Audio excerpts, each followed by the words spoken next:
ढेर कर दिया गया है। एक बड़ी कामयाबी यहां पर यूपी एसटीएफ को हाथ लगी है।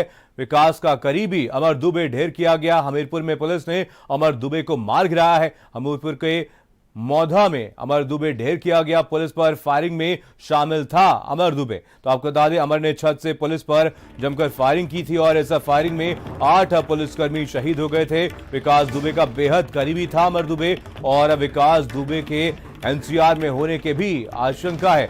तो विकास की तलाश में पुलिस की कार्रवाई अब तेज कर दी गई है। तो एक बड़ी खबर आप तक पहुंचा रहे हैं। हमीरपुर से खबर है, जहां पर यूपी एसटीएफ को एक बड़ी कामयाबी हाथ लगी है। अमर दुबे को ढेर कर दिया गया है और पुलिस की तरफ से अब कार्रवाई भी तेज कर दी गई है। तो एक बड़ी खबर आप तक पहुंचा रहे हैं। आपको बता दें, ये वही बदमाश है जो मुठभेड़ में शामिल हुआ था। ये वही बदमाश है जिसने छत पर खड़े होकर के पुलिस की टीम के ऊपर फायरिंग की थी और इस फायरिंग में 8 पुलिसकर्मी शहीद हो गए थे और कई पुलिसकर्मी इस फायरिंग में घायल भी हो गए थे। तो एक बड़ी कामयाबी यूपी एसटीएफ को हाथ लगी है और यूपी एसटीएफ ने विकास दुबे के करीबी अमर दुबे को ढेर कर दिया है। तो हमीरपुर से खबर, जहां पर एक बड़ी कामयाबी यूपी एसटीएफ को हाथ लगी है और यहां पर विकास दुबे की तलाश भी अब तेज कर दी गई है। तो विकास दुबे के एनसीआर में होने की आशंका जताई जा रही है। विकास दुबे का बेहद करीबी था अमर दुबे और पुलिस के ऊपर हुई फायरिंग में भी ये शामिल था और अब पुलिस की तरफ से कार्रवाई तेज कर दी गई है। बदमाशों की तलाश तेज कर दी गई है। तो अमर ने छत से पुलिस के ऊपर जमकर फायरिंग की थी और इस फायरिंग में 8 पुलिसकर्मी शहीद हो गए थे। तो एक बड़ी खबर आप तक पहुंचा रहे हैं। बड़ी खबर हमीरपुर से है, जहां पर यूपी एसटीएफ को एक बड़ी कामयाबी हाथ लगी है। विकास का करीबी अमर दुबे अब ढेर कर दिया गया है और एक बड़ी कामयाबी यहां पर हमीरपुर में पुलिस को हाथ लगी है। अमर दुबे को मार गिराया गया है। हमीरपुर के मौधा में अमर दुबे ढेर हो गया है। तो पुलिस पर फायरिंग में शामिल हुआ था अमर दुबे। आपको बता दें, कानपुर में पुलिस की टीम के ऊपर जमकर फायरिंग की थी और इस फायरिंग में 8 पुलिसकर्मी शहीद हो गए थे और इस पूरे मामले में अब पुलिस की तरफ से कार्रवाई भी तेज कर दी गई है और यह भी आशंका जताई जा रही है कि विकास दुबे एनसीआर में हो सकता है और इसी के लिए उसकी तलाश भी अब तेज कर दी गई है और बाकी बदमाशों की धरपकड़ भी अब तेज कर दी गई है। तो एक बड़ी कामयाबी यहां पर यूपी एसटीएफ को हाथ लगी। असद हमारे साथ, हमारे संवाददाता और ज्यादा जानकारी के साथ जुड़ गए। असद, इस पूरे मामले पर और क्या कुछ अपडेट है आपके पास? तो हमारा संपर्क असद से टूट गया है। एक बार फिर से संपर्क करने की कोशिश करेंगे। तो आपको बता दें, अमर दुबे विकास दुबे का काफी करीबी माना जाता है, जो इसके साथ हमेशा रहता था। तो कहीं ना कहीं पुलिस को एक बड़ी कामयाबी हाथ लगी है। यूपी एसटीएफ को एक बड़ी कामयाबी आज हाथ लगी है, जहां पर हमीरपुर में इस बदमाश को अब ढेर कर दिया गया है। और आपको बता दें, ये वही बदमाश है जो इस मुठभेड़ में शामिल हुआ था। पुलिस के ऊपर इसने खड़े होकर छत पर फायरिंग की थी और इस फायरिंग में 8 जवान शहीद हो गए थे। तो कहीं ना कहीं एक बड़ी कामयाबी हाथ लगी। आपको बता दें, इस पूरे मामले में 2 और बदमाशों को भी गिरफ्तार किया गया है। उनसे भी लगातार पूछताछ की जा रही है और आपको बता दें, इस पूरे मामले में पुलिस की तरफ से अब 100 टीमें बनाई गई हैं, जो अलग अलग जनपदों में लगातार कार्रवाई कर रही है। लगातार जगह जगह पर छापेमारी की जा रही है और बदमाशों की धरपकड़ अब तेज कर दी गई है। तो पुलिस की तरफ से कहीं ना कहीं एक बड़ी कार्रवाई हमीरपुर में देखने को मिली है, मौधा में देखने को मिली है, जहां पर अमर दुबे का यहां पर विकास दुबे का करीबी अमर दुबे अब ढेर कर दिया गया है। तो आपको बता दें, आशंका यह भी जताई जा रही है कि एनसीआर में छुपा हो सकता है विकास दुबे, उसको भी जल्द पकड़ लिया जाएगा। अवनीश हमारे साथ, हमारे संवाददाता और ज्यादा अपडेट के साथ जुड़ गए हैं। अवनीश, आपसे जानना चाहेंगे और क्या कुछ अपडेट है आपके पास इस पूरे मामले पर? क्या कुछ अहम सुराग अभी तक पुलिस को हाथ लग पाए?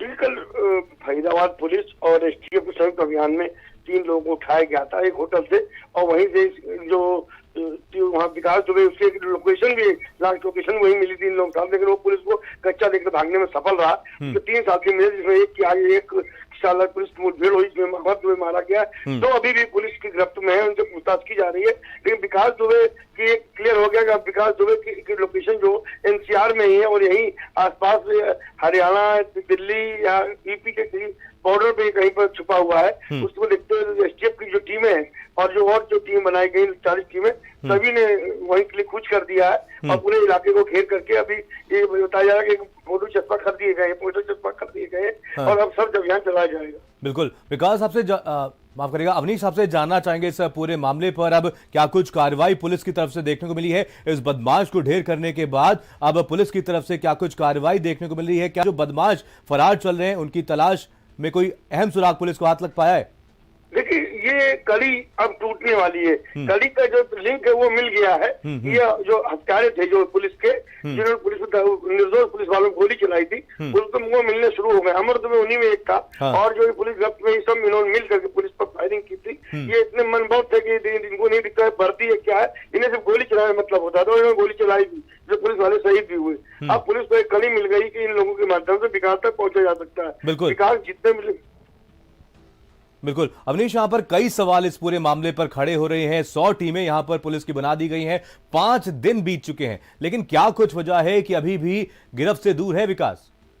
देखिए, जो मॉनिटरिंग की बात से तो एसटीएफ से वर्किंग कर रही है, बाकी जो और टीमें लगी उनको कोई भी सफलता ऐसी नहीं मिली अभी तक कि जिससे कि कहा जाए कि 5 दिन बीतने के बाद ही पुलिस यहाँ तक पहुंची है। हकीकत में तो ये एसटीएफ ही वर्किंग कर रही है और कोई भी टीम पुलिस की वर्किंग नहीं कर पाई, क्योंकि जितना हाईटेक सर्विलांस सिस्टम, हाईटेक वाहन, हाईटेक अफराय एसटीएफ के पास है, किसी और पुलिस विभाग के पास नहीं है। रही अधिकारियों के बाद, अधिकारी बड़ी बड़ी बातें कर रहे थे कि कानपुर में कैंप करेंगे, जयपुर में रहेंगे। वो घटना के बाद डीजी वहां गए थे, एडीजी एलओ गए थे, आईजी एसटीएफ गए थे, डीआईजी एसटीएफ गए थे, तो सब गए थे मौके पर। लेकिन उसके बाद से उस दिन के बाद कोई भी वो मौके पर देखने नहीं आया, ना कोई मॉनिटरिंग की गई। मॉनिटरिंग लखनऊ में बैठ के पूरे मामले की मॉनिटरिंग हो रही है। और जो आईजी कानपुर है, एडीजी कानपुर है, एसएसपी, ये सिर्फ अपना वहां पर कैंप करके थाना चौकपुर में पूरी मॉनिटरिंग कर रहे हैं, मौके से दिशा निर्देश भी दे रहे हैं। लेकिन जो लखनऊ से अफसर है उसे वहां बैठ कर बयानबाजी कर रहे हैं और कुछ नहीं, सिवाय कुछ नहीं कर रहे। बिल्कुल अवनीश, यहाँ पर पुलिस पर हुई फायरिंग से पहले भी विकास दुबे को संरक्षण प्राप्त होता रहा है, पुलिस की मदद मिलती रही है, राजनेताओं की मदद मिलती रही है। क्या वजह है कि अभी भी पुलिस की गिरफ्त से दूर है? क्या अभी भी विकास दुबे को कहीं ना कहीं अंदर खाने मदद मिल रही है और यही वजह है कि अभी भी विकास पकड़ में नहीं आ पाया है? देखिए, जिस तरीके से विकास दुबे ने 2001 में भारतीय जनता पार्टी के प्रदेश सरकार मंत्री की थाने के अंदर हत्या की थी, और उसके बाद 1 महीने बाद सहारनपुर में जब वो हाजिर हुआ था, उसके साथ सभी दलों के नेता साथ में थे। तो ये कहा जाए इस बार भी उसके साथ भी अभी भी पॉलिटिकल लॉबी जो जुड़ गई है, जो उसको संरक्षण दे रही है, कहीं ना कहीं उसके पीछे जो आका है वो पीछे सक्रिय हो चुके हैं। वो भले कैमरे सामने आकर बोले मेरा विकास कोई मतलब नहीं, कोई लेना देना नहीं, लेकिन उनको बनाने में विकास दुबे महन अहम रोल था। विकास दुबे पर जो 10 किलोमीटर के एरिया में लगभग 1 से 1.5 लाख वोट होते हैं। उन वोटों के लिए हर व्यक्ति जाकर विकास की चौखट पे सर टेकता है और विकास जिसके लिए फरमान जारी कर देता है वो वही वहां से चुना जाता है। बिल्कुल अवनीश, यहाँ पर पुलिस को एक कामयाबी और मिली है, यहाँ पर 2 और बदमाशों को गिरफ्तार किया गया है। आपसे जानना चाहेंगे कि आप बताएं कि कौन है वो बदमाश और क्या कुछ अहम सुराग पुलिस को हाथ लग पाया है? देखिए, अमर दुबे की तरह ही इसकी एक यंग ब्रिगेड थी, खुद की एक फौज थी जो 25 से 30 लोग के साथ चलते 3 गाड़ियों में। उन्हीं में ये 2 अभी शामिल है, अभिनव अंकुर भी, जो पुलिस की गिरफ्त में इनको पलवल हरियाणा से उठाया गया है। और ये भी साफ शूटर है। विकास साहब जितने भी नए एज के लड़के चलते थे तो विकास साफ शूटर होते। बात पर विकास जब तक बात करता था तो ये उसको गोली मार देते थे, मारपीट करने लगते थे, कुछ भी कर देते थे। तो इनको किसी खौफ नहीं था। ये पुलिस, और उस दिन जब पुलिस को मारा गया तो एसओ के साथ एसओ की जो पिटाई हुई उसमें विकास दुबे, अमर दुबे मिल करके एसओ को कमरे बंद करके बिना तिवारी को पीटा था। बिल्कुल अवनीश, यहाँ पर अगर कुछ समय पहले की अगर बात की जाए तो यहाँ पर पुलिस की टीम को इनपुट मिला था कि उन्नाव में सरेंडर कर सकता है विकास दुबे। उसके बाद यहाँ पर एक और इनपुट मिला था कि दिल्ली में छुपा हुआ है विकास दुबे और वहां पर सरेंडर कर सकता है। अब और क्या कुछ इनपुट यहाँ पर पुलिस को हाथ लग पा रहे हैं? क्या ये पता लग पाया है कि क्या कुछ लोकेशन है विकास दुबे की? देखिए, विकास दुबे की आखिरी लोकेशन पहले दिन ही मिली थी, जिस दिन घटना हुई थी 2 तारीख की रात में औरिया। उसके बाद से उसके मोबाइल दो मोबाइल लेके विकास दुबे फरार हुआ है और दोनों मोबाइल एमपी में जाकर बंद हो गए थे। एमपी के रास्ते वो एनसीआर पहुंचा है, जहां पर एक होटल रुका हुआ था। लेकिन तभी पुलिस, जब तक पुलिस वहां पहुंच पाती तब वो वहां से निकल गया। उसके 3 साथी पकड़े गए, जिसमें एक अमर दुबे आज मुठभेड़ में मारा भी गया। तो ये इनपुट पुलिस के बाद कोई खास विकास दुबे के संबंध में नहीं है, न ही उसे स्पष्ट लोकेशन मिल पा रही, मोबाइल का प्रयोग नहीं कर रहा। घटना के समय उसने अपनी पत्नी से भी बात की, उसने यही कहा था अब तुम भाग जाओ। आप बने रहिए अवनीश, आपसे अपडेट लेते रहेंगे। और इसी बीच एक बड़ी खबर, दिल्ली से बड़ी खबर है, जहां पर